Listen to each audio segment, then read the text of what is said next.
கேஸை மிச்சப்படுத்தி வெங்காயம் தக்காளியே இல்லாமல் சட்டுப்புட்டுன்னு ஒரு முட்டை ரோஸ்ட்டு பார்க்கலாம். முட்டையை வேக வச்சு உரிச்சு விடலாம். பார்த்துக்கிட்டு 4 முட்டையை எடுத்துருக்கேன்.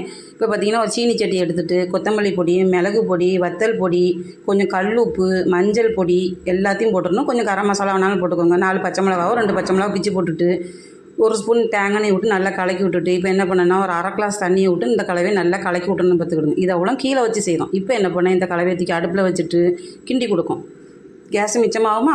இப்போ பார்த்திங்கன்னா 1 நிமிஷத்தில் பச்சை வாசனை போயிடும். கொஞ்சம் லெமன் சாறு, 1/2 லெமன் சாறையும் விட்டுட்டு நான் லெமன் மொத்தமாக சாறு எடுத்து வச்சுருக்கேன். இப்போ என்ன பண்ணால் கொஞ்சம் நாட்டு சக்கரை இல்லை வெல்லம் போட்டுங்க. டேஸ்ட் அல்டிமேட்டாக இருக்கும்.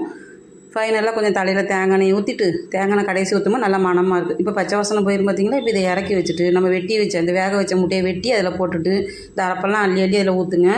உப்பு உரப்பு புளிப்பெல்லாம் பிடிச்சி நச்சு பிடிச்சின்னு இருக்கும் பார்த்துக்கிடுங்க. இப்போ எங்கள் வீட்டில் காலையில் சிக்கன் குருமா வச்சு சிக்கன் தீர்ந்து போச்சு. அதனால் என்ன பண்ணால் குருமா மட்டும்தான் இருக்குது. குருமாவுக்கு இந்த முட்டை ரோஸ்ட் வச்சு ஒப்பேற்றலாம். பிடிச்சா லைக் பண்ணுங்கள்.